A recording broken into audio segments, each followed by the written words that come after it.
Hello, this is Gosha from Cosmic Agency. How are you? Today, before we continue with the stellar navigation, me and Robert have decided to publish this short video about a certain topic. Actually, it's going to be two topics related. The first topic will have to do with the system that we have in TAYGETAN, in Pleiades TAYGETAN, which is Matriarchy, which is a difficult word for me to pronounce.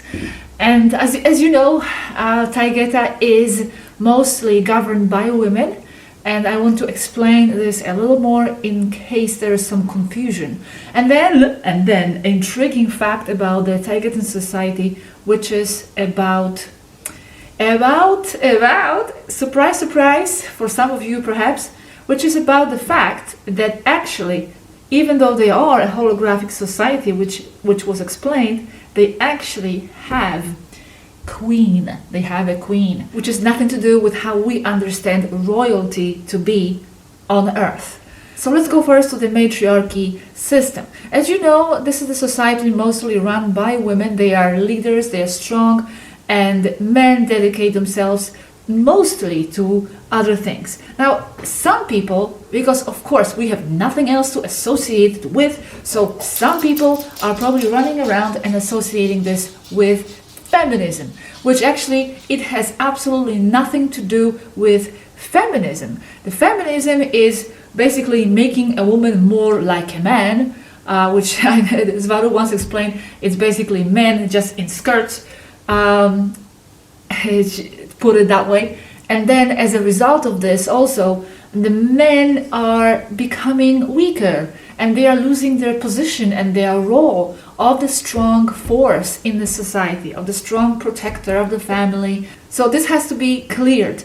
On Earth, we don't have a concept of really, truly, as they have it, of the empowered woman and of having very strictly marked the genres, the genders, a man and a woman. The equality there is not about women becoming more like men and then men losing their manlyhood and becoming more feminine. It's about simply women taking charge of the society, being strong leaders, but not losing their femininity. As we know, as I told you before, they are still very, very feminine. They use dresses, they use makeup, they use high heels, perfumes, they like to be sensual.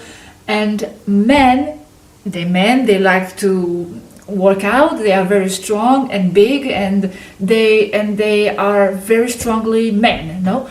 So in Svaru words here, I'm reading from Spanish, it is a holographic society, there is equality, but it's simply matriarchy in a way that it has established itself this way, the society, that women like to dedicate themselves to the positions of governing the society. And it's not because men are less capable, less intelligent, or because they are not allowed, or because they are below women, or because they are empowered by women, they are dominated by women. It's because they don't feel like it. They simply, honestly don't feel like doing those kinds of tasks. They dedicate themselves to something else. But it's not like they can't if they want to. They are equally welcome in those ranks, in those positions, in those tasks, because they are equally capable. So we have to understand that it's not a feminist society, it's a matriarchal society, which we don't have this concept on Earth. So of course, if we don't have a certain concept on Earth, we are going to run to the first one that we know that we associate something with, something that is familiar to us. There are other societies there in 5D which are more patriarchal, which are run by men, and then this one simply has evolved in this fashion. Okay, but as I said, the men are very treasured actually by the TAYGETAN women. They're national treasured, very respected, in very high esteem, and very protected. They love their men, and their men love their women. The genders are very, very marked and very strong. So now that we have this cleared up, I would like to go to the next subject, which is the royalty in Taygeta. Yes, it may come as a surprise to you, perhaps, because it was mentioned that it is a holographic society, and a holographic society, for those of you who haven't watched a complete video on the subject, which I have, is based on the stepped, I would say from Spanish, stepped system of the councils. Stepped, it means that every region has its own local council, and then as we go up, we have a higher councils and higher. There's one small regional council, and there's bigger, the Isle council, then the whole town council, etc., until it goes all the way up to the high council, which embodies all 4 planets. Everybody, now here reading from Spanish, if there is a problem, it is solved on a local regional council level. If it needs to be escalated, then it goes seeks help of the next step, the immediate superior council, and then if the problem is even bigger, then it gets to the high council of Taygeta level, and the members of the councils are the citizens of the society themselves. It is done voluntarily, and even children are entered in councils. Yes, because they have a lot of wisdom and they recover their memory at around age 13, most of them. So now, how does the royalty come in here and fit in here? Okay, the concept of the queen, because in this case now it's going to be a queen now, it's very different from how we have it on Earth. Again, just as it is with feminism, matriarchy, we run, if we don't have a certain concept on Earth, we run to the first one that we have familiarity with. So just as it was with feminism, if I say yes, it is run by women, people would say, oh, it's feminist, nothing to do with feminism. Now, if I say if it's royalty, then again we have the picture of the British Queen and the reptiles and all that. But we need to step those ideas aside and permit the idea of having other constructs available and existing out there in 5D that we have never come across yet, that we have never learned about. So here, the concept of a queen is much different, and now I'll explain how it is different. Svaru here is explaining, just like the mother takes care of her children, the queen in the society of Taygeta takes care of the town, of the society, of the culture. She goes and serves them. She's not exploiting them like it is on Earth. Most of the cases, I don't know how many cases, but there are cases, she works for them. She's at service towards them. She's for them. She is wise, noble, and she has a lot of experience. And she is backed by the High Council. You don't have these concepts on Earth, Svaru explains. On Earth, the queens or the kings are hated, all kinds of conspiracy theories. Here, they are metaphorically the mother that takes care of the population, of the city. They are models to be followed. They are models in the society for everyone. They are very wise and noble.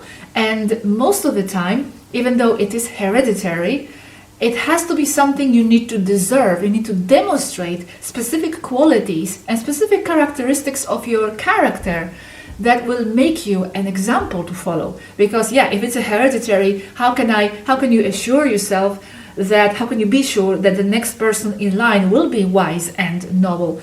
So here, Svaru explains, it doesn't work like this. Yes, it is hereditary, but it only applies if the person is capable of taking that post.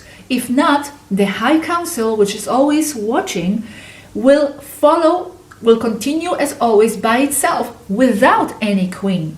Taygeta, here she says, hasn't had a queen for a long time. And now at this time, more or less, the queen will be back because she's ready for it and she's necessary. She will reclaim her post. She doesn't need to explode her population, her city, her citizens, because the queen has the access to the same resources as all the members of the society. All the members of the society have the same access to everything, just like the queen does. So it's another difference between Earth and Taygeta. There's no need to exploit the society. So here we have a completely different concepts, okay? When you take out the economy out of the picture, you open yourself to a completely different idea of the society. So you need to keep that in mind when you think queen. Now, if no one, for example, if there's no one that deserves that post, to whom do they give it?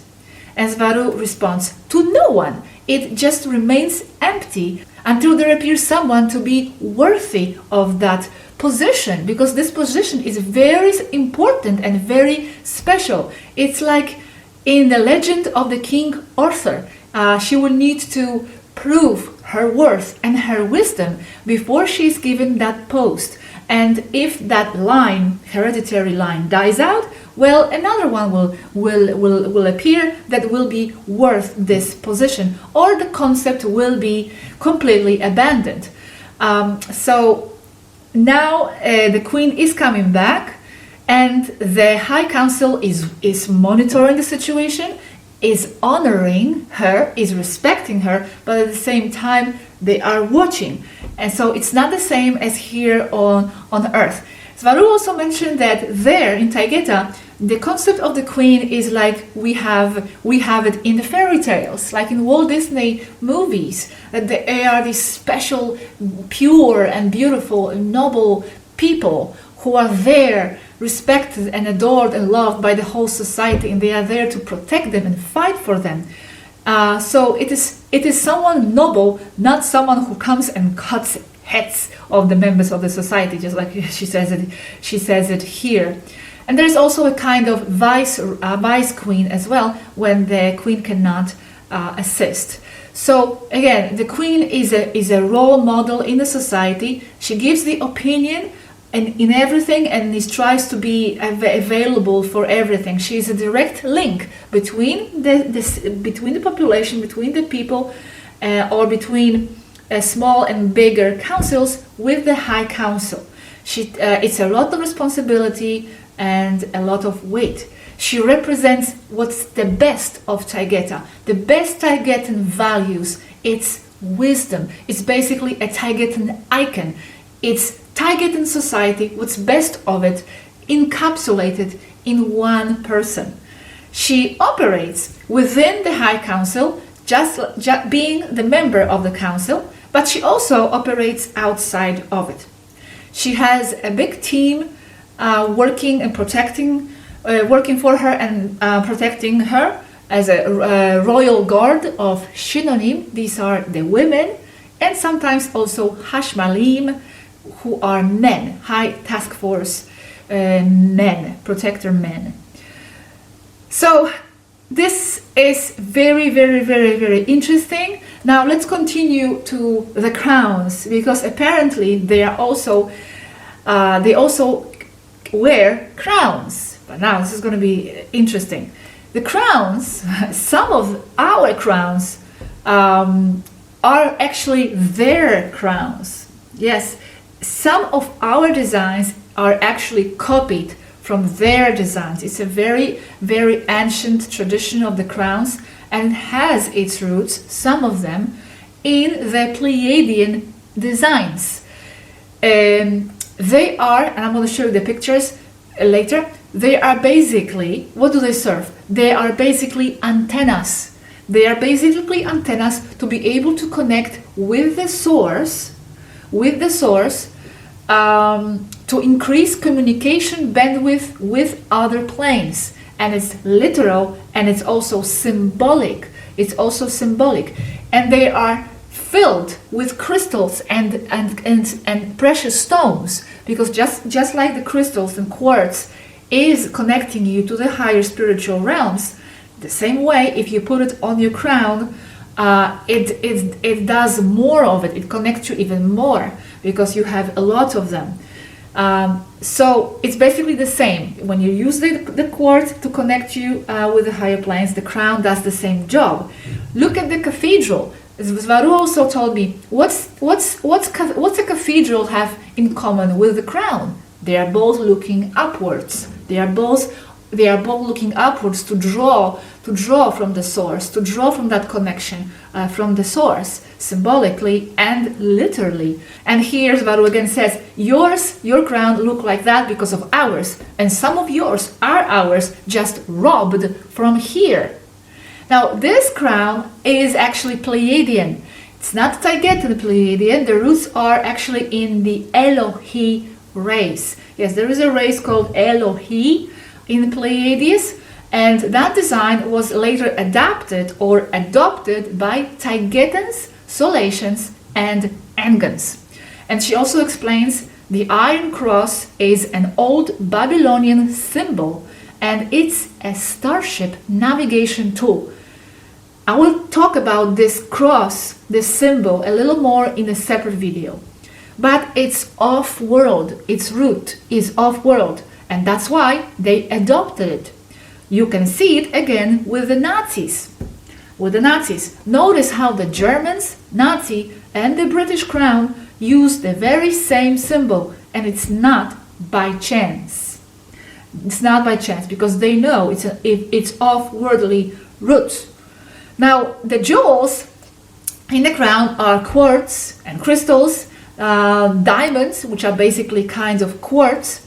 And here she's saying they are holding up to the king or a queen's head the very best stones, amethysts and rubies, lapis lazuli, Egyptian crowns and diamonds, among many others, connected with precious metals such as gold and silver, platinum and titanium.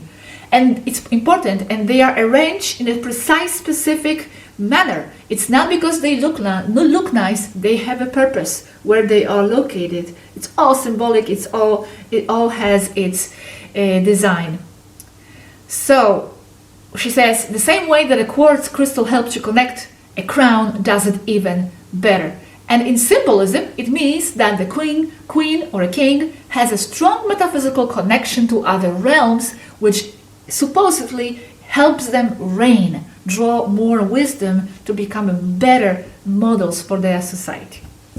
Now, what do you think about that? That's just highly intriguing, right?